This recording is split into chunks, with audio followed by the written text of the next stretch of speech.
টাইটেলে আমি যা দিয়েছি, বেগানি শাদি মে আব্দাল্লা দিবানা, এটা একবার ভিডিওর মাঝখানে আমি বলেছিলাম, আজকে টাইটেলে দিলাম। এর অর্থ হয়তো আপনারা এখনই বুঝতে পারছেন না, পরে আমি ব্যাখ্যা করব যে কেন আমি এই টাইটেলটা দিলাম। এখন বেগানি শাদি কাদের হচ্ছে, সেটা হচ্ছে আন্তর্জাতিক সমস্ত সংগঠন, দেশ, যেমন চীন আছে, ভারত আছে, রাশিয়া আছে, আমেরিকা আছে, এর মধ্যে ইউরোপিয়ান কিছু দেশ রয়েছে যারা এই শাদির মধ্যে আছে, যাদের মধ্যে শাদি হচ্ছে। এক হচ্ছে ভারত, চীন, রাশিয়া, আমেরিকা, আর বাকি হচ্ছে সমস্ত ইউরোপিয়ান কান্ট্রি। সবটাই কিন্তু বাংলাদেশকে ঘিরে এবং শেখ হাসিনাকে ঘিরে। এখন আপনাদের মনে থাকতে পারে যে ডক্টর ইউনূস যখন এখানে এসেছিলেন, প্রধানমন্ত্রীর সঙ্গে 10 মিনিটের একটা সাক্ষাৎ হয়েছিল। তার প্রথম দাবি ছিল শেখ হাসিনার প্রত্যর্পণ। তখন মোদিজি বলেছিলেন ওইটা বাদ দিয়ে আপনি বাকিটুকু বলুন। বাকিটুকু বলার আর কেউ ছিল না, 10 মিনিটের মধ্যে মিটিং খতম। উনি বেরিয়ে চলে গেলেন হাত টাত মিলিয়ে। তারপরে পিছনে লাগলেন খলিলুর রহমান, তিনি বারবার আবেদন নিবেদন করলেন। তারপর প্রথমে ডসিয়ার পাঠানো, তারপর হচ্ছে গিয়ে আপনার চিঠির পর চিঠি, কি না শেখ হাসিনাকে প্রত্যর্পণ চাই। ভারত বরাবরই বলে দিয়েছিল যে শেখ হাসিনাকে, মানে পক্ষান্তরে বলেছিল, সরাসরি বলেন আমরা ভেবে দেখছি, আমরা খতিয়ে দেখছি। ভারত সরাসরি কখনো বলে না, এই সমস্ত বলে কিন্তু কাটিয়ে দিচ্ছিল। তখন এটা ছিল জনগণকে খুশি করার জন্য, ভেতরে কিন্তু দম নেই। আচ্ছা, শেখ হাসিনার কাফন দাফন হয়ে গিয়েছে,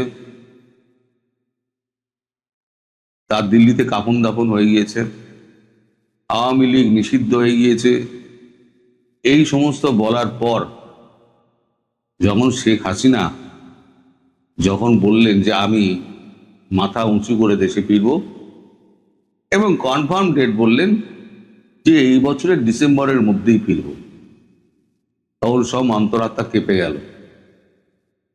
কেঁপে গিয়ে হলো আমাদের তো ভক্তিবাদী সব শেষ হয়ে গেল। এখন যাকে আমরা প্রত্যার্পণ চাইছি তিনি নিজেই প্রত্যাবর্তন করছেন, তাহলে এখন কি করা যায়? আমি বলেছিলাম না একবার, বহু আগে, আপনাদের স্মরণে থাকবে কি থাকবে না আমি জানি না, যে অনুপস্থিত শেখ হাসিনা উপস্থিত শেখ হাসিনার থেকে অনেক বেশি ভয়ঙ্কর। তিনি এখানে বসে কি গুটি চালছেন, কি করছেন, সেগুলো তিনি সব জানেন। তিনি তো বসে নেই, তিনি নিজে বলেছেন আমি এতগুলো দেশ চালিয়েছি, এই এত বছর দেশ চালিয়েছি, এত দেশের সঙ্গে আমি আমার সুসম্পর্ক রেখে চলেছি। তো সে এখানে চলে এসছেন, তারপরে মোদিজির এরকম বিশ্ব ভ্রমণ এবং আমেরিকার নরম হয়ে যাওয়া অবস্থা। আমেরিকা চাইলে কিন্তু একেবারে মানে পায়ে পড়ে যাবে, এরকম অবস্থা। একমাত্র সব কর্নার হচ্ছে গিয়ে বাংলাদেশ। এখন যখন সারা বিশ্ব শেখ হাসিনার পক্ষে এবং ভারত যখন শেখ হাসিনার পক্ষে, তার ফিরে যাওয়ার পক্ষে, একটা কথা আমরা বলেছিলাম, আমি বলেছিলাম যে ভারতের অভ্যন্তরে একটা আলোচনা হয়েছে, এখানে তো সর্বদলীয় মিটিং ডাকার দরকার নেই, তা থাকার ব্যাপারে সর্বদলীয় মিটিং ডাকার ব্যাপার ছিল। তার দেশ, তিনি ফিরে যেতে চান, তাহলে আমাদের সর্বদল মিটিং করার তো কোনো দরকার নেই। এই যে রয়টার্স যে রিপোর্টটা বার করলো, রয়টার্স কিন্তু আমাদের প্রতিনিধিকেও ফোন করেছিলেন, বিদেশ দপ্তরের প্রতিনিধিকে। তারা বলেছে ভারতের পক্ষ থেকে এই ব্যাপারে কোনো প্রতিক্রিয়া জানানো হবে না, কোনো দপ্তর থেকেই কোনোভাবেই প্রতিক্রিয়া জানানো হবে না। ফলে রয়টার্স বুঝে গিয়েছে যে এখানে তোরে লাভ নেই।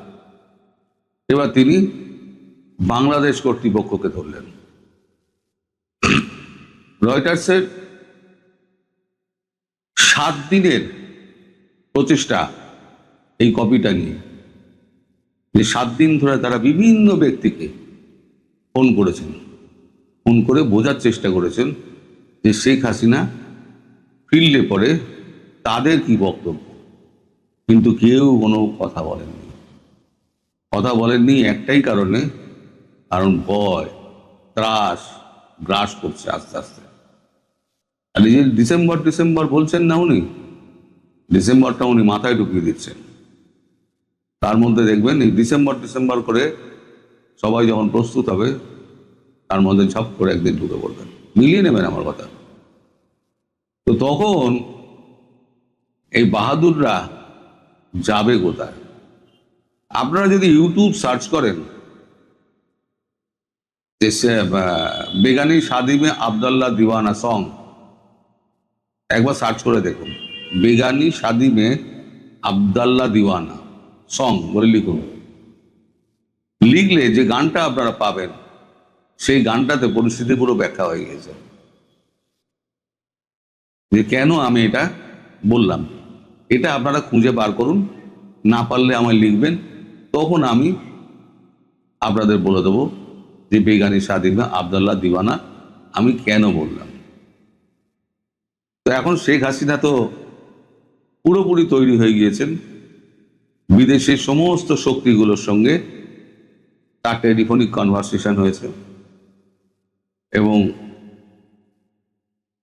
উনি আমার অনুরোধ মেনে একবার আমাকে টেলিফোন করতে বলেছিলেন ইন্টারভিউয়ের জন্য, কিন্তু আমি আর সময় পাইনি যে তার টেলিফোনটা আমি করব, মানে তাকে টেলিফোন করে তার ফোনটা আমি রেকর্ড করব। কারণ আমি যখন করি তার টেলিফোন তখন ব্যস্ত থাকে, তারপর আমিও ভুলে যাই, সেটা করতে গিয়ে আর হয়নি। তো এই বেগানি শাদি মে আব্দুল্লাহ দিওয়ানারা যে এতক্ষণ নেচে বেড়ালো, ফলটা কি হলো? ফলটা হলো অশ্বডিম্ব। এখন আমি অনেকদিন আগে আবার একটা ভিডিওতে বলেছিলাম, হ্যাঁ বললেও মুশকিল, না বললেও মুশকিল। এখন ফাটা বাঁশে আটকে গিয়েছে বিএনপি সরকার এবং তারেক রহমান, মুখ দিয়ে রা বেরোচ্ছে না। আরে সংসদে দাঁড়িয়ে যখন বলছে কাফন দাফন হয়ে গিয়েছে, তাহলে বলতেই পারে আমরা দেশে ফেরাবো না, বলতে তো পারে আমরা দেশে ফেরাবো না। আসলে তারা জানে শেখ হাসিনা যেদিন দেশে ফিরবেন, সেদিন না সেনাবাহিনী কাজ করতে পারবে, না পুলিশ, না এই চ্যাংড়াগুলোর দল। ও তো ক্রমশ মার খেয়ে এখন তো ভীতু হয়ে গেছে। সাধারণ মানুষ তারা যা পাগলের মতো ছুটবেন এয়ারপোর্টের দিকে, বা যদি খবর পান কোনো স্থলপথের দিক দিয়ে ঢুকছেন, তারপরে সেখানে দেখবেন তার বাড়ি ফিরতে 12 ঘন্টা লেগে যাবে। সেটা কিন্তু হতে যাচ্ছে, আপনার মানুষ চক্ষে দেখতে পাবেন। এই যে দীর্ঘ 2 বছর ধরে আমি কথা বলে যাচ্ছি, অনেক আমাকে নেগেটিভ মন্তব্য শুনতে হয়েছে, আমি কিন্তু তাও থামিনি, কারণ আমি জানতাম সত্যিটা, যে এটাই একদিন হবে, ভারতবর্ষ এটাই করবে। এখন আমাদের এখানে 185 কিলোমিটার বাকি আছে বেড়া লাগাতে, সেটা সরকার বলছে, বিএসএফ বলছে যে এখন চূড়ান্ত পদ্ধতিতে কাজ চলছে, আর হয়তো বড়জোর 15 দিন থেকে 1 মাস লাগবে। আর যে সমস্ত অঞ্চলে আপনার মানে হয়নি, বেড়া লাগানো হয়নি, যেমন বন, তারপর নদী, জলাশয়, ডোবা, এই সমস্ত অঞ্চলে বিশেষ ব্যবস্থা করা হবে। সেটা একটা ভিডিও বার্তা দিয়েছেন আমাদের স্বরাষ্ট্রমন্ত্রী অমিত শাহ। ফলে পুরোটা যখন ম্যানেজ হয়ে যাবে, তারপরে দেখবেন যে কোনো একদিন হঠাৎ করে 10 ঘন্টা 12 ঘন্টা আগে তিনি নেতাদের জানিয়ে দেবেন যে আমি ফিরছি। সেদিন দেখবেন দলে দলে মানুষ ঢাকার বুকে নেমে পড়েছে।